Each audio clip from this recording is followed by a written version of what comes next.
Hey guys, how's it going? Lone Hippie here. So, I don't know if any of you guys mentioned, but I definitely mentioned that we finally reached 100 subscribers. All right. So, unfortunately, I don't have any confetti cannons, but I do have.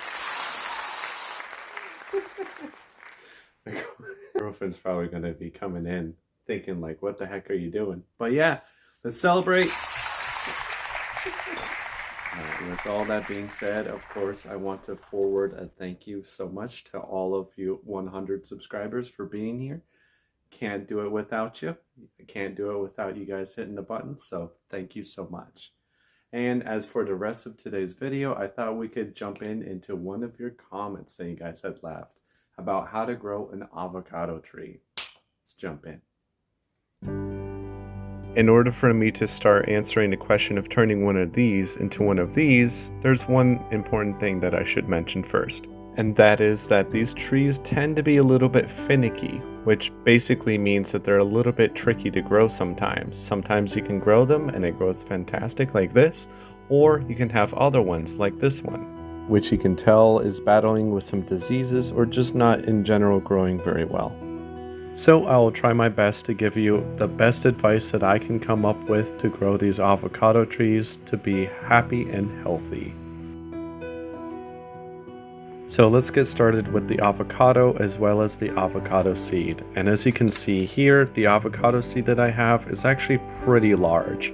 If you have an avocado with a larger seed, that's a good thing. That just means that there's more energy stored within the seed itself, which means better growing. And after washing the seed really well, I began to notice that the skin on the seed is beginning to peel off.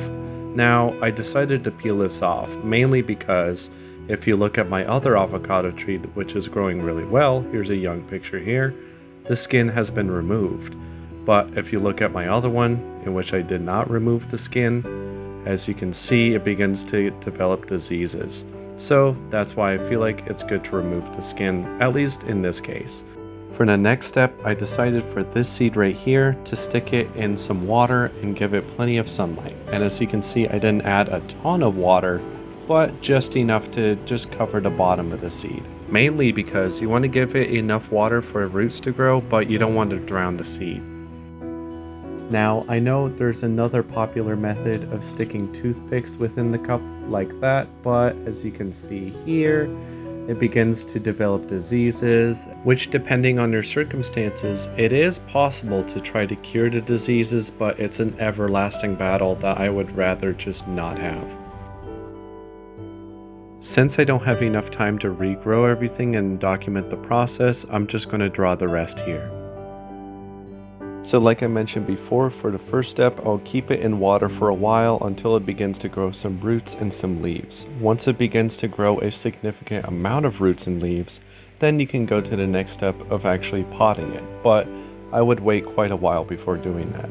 Now if it begins to develop diseases or starts to rot in some way, I think the best thing you should do then is try to stick it in the sun for a couple days, then replace it with some clean water and a clean cup.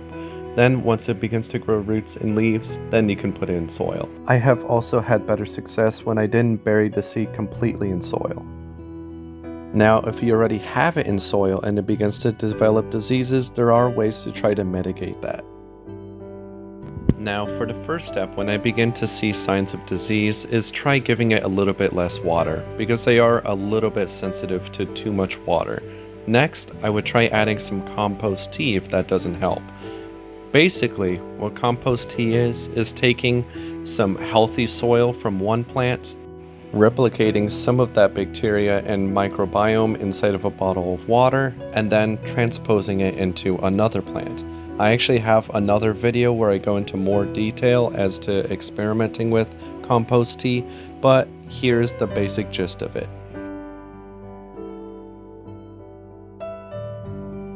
Now after developing your compost tea for a couple days, you want to add it very carefully to your plant. You don't want to flood your plant, but you want to add it slowly enough, that way it gets plenty of water and it gets that healthy bacteria and microbiome in with it. Basically the idea is you want to give it that healthy bacteria and microbiome from the other plant so that it goes from looking like this to a bit more like this. Now, as you might be able to tell, yeah, the main problem that I have had when it comes to growing avocados is them getting diseases. And the best way to mitigate that is keeping everything clean, using clean water, especially when you're keeping it in the cup for a while. Yeah, always replacing the water, keeping it nice and fresh, it should do just fine. And then if you do stick in soil and it begins to develop diseases, of course compost tea isn't the end-all be-all fix for everything, but at least within my experience, it really does help the plant. And as you can see with the two videos that I have played again and again, that is the same avocado when it was sick versus when I was able to heal it with the compost tea. Now, of course, like I said, it's not end-all be-all. Of course, if there's some bug diseases, or I should say infestations of bugs, of course there are better fixes than compost tea, but there are some better videos out there to deal with that. But at least I hope this gets some of the most main concerns when it comes to growing avocado trees out of the way. And if you have any more questions, please let me know and tell me about your progress. But that is all for today. Thank you so much for watching, and peace.